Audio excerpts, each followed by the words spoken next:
Now, we quickly discover a number of other important facts about Cylons. They can be programmed so that they don't actually know that they're Cylons, that they don't actually die in most circumstances, but when the body is destroyed, the consciousness downloads into a new copy of the body.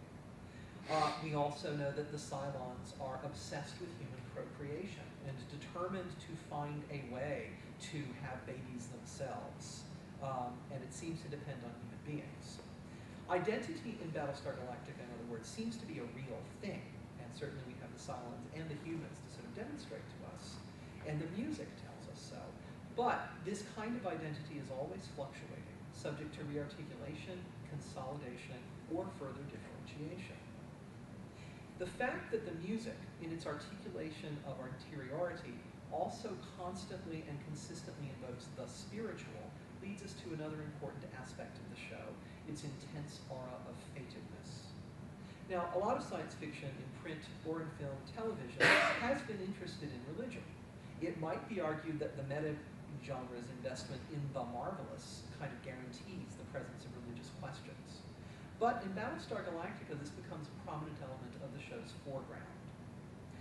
It is an interesting fact that the Cylons, that is to say most of them anyway, are explicit monotheists and combine many of the features of fundamentalist Muslims and Christians alike.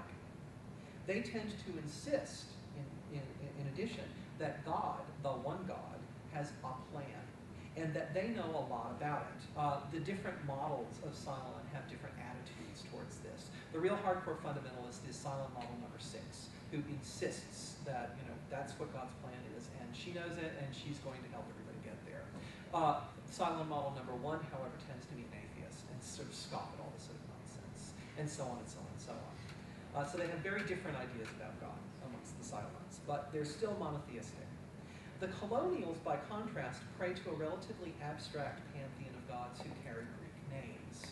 You might think of them as equivalent to the Hellenistic versions of the Greek pantheon, not the Homeric ones. These are more abstract, kind of idealized Zeuses and Athenas and so on and so on. Although several prominent characters among Cylons and humans alike tend to scoff at religion, there's no question that in the plot, both Cylon and colonial religious convictions are often supported. Their scriptures often turn out to be true, in fact. The whole saga of the missing 13th tribe and the search for Earth depends on our accepting that the supernatural is in this universe absolutely real within the terms of the show. Free will, or any kind of contingency in general, thus takes a back seat to a murky form of predestination. And this predestination is something the audience is primed to invest in. The series postulates such inevitability as the normal condition of its story. That, in fact, its story is already written.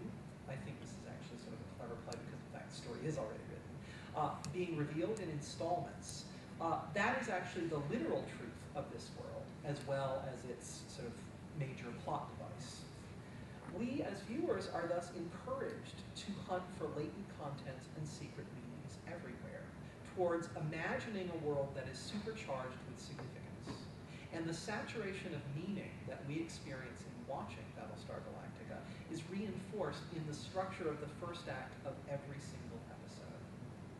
The first act of an episode of Battlestar Galactica, and there are really actually only 3 exceptions to this, not counting the extended miniseries and the movie. The first act nearly always falls into 4 parts. Part 1 is an initial segment which provides overarching themes of the series. In the first season, this was preceded by the segment previously on Battlestar Galactica. In this segment, a set of striking and uncanny images appear with emblazoned narrative captions that shift slightly from season 1 to season 3.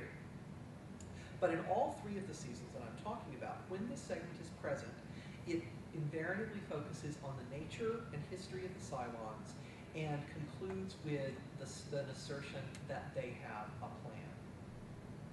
The second segment of the first act, which after the first season follows the voiceover, we have then the first segment, then previously on Battlestar Galactica, second segment.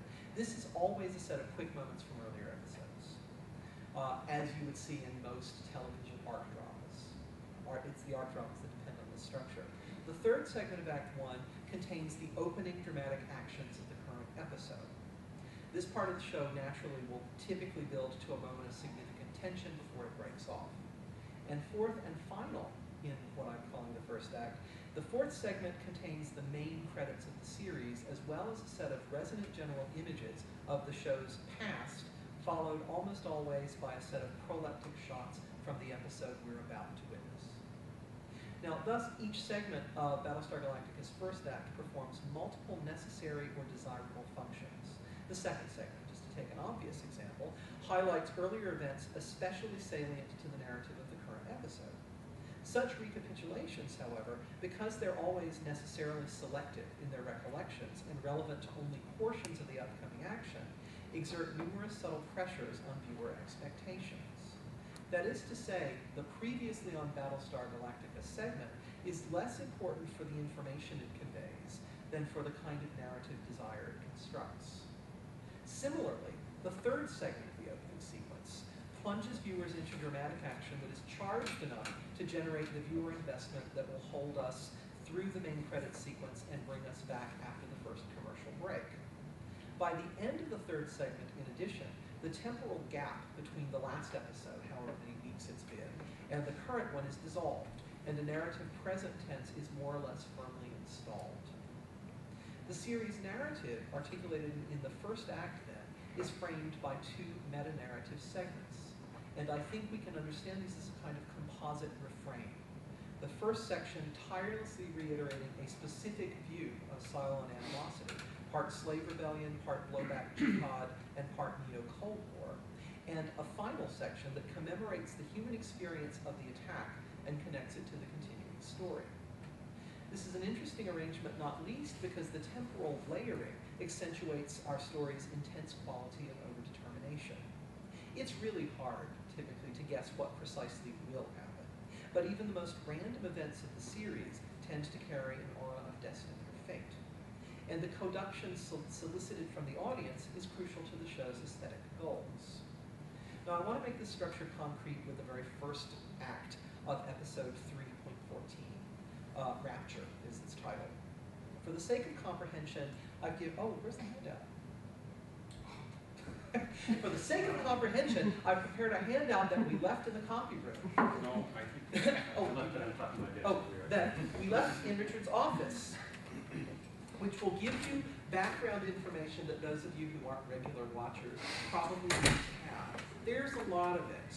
I ended up putting it on a handout because I thought, oh my God, it'll take me 5 minutes to tell you everything I think you need to know. So if you don't need it, that's great. If you do, you'll be able to read it as the show goes on. Get yourself some refreshments because we're about to launch into a good 10-minute segment of TV.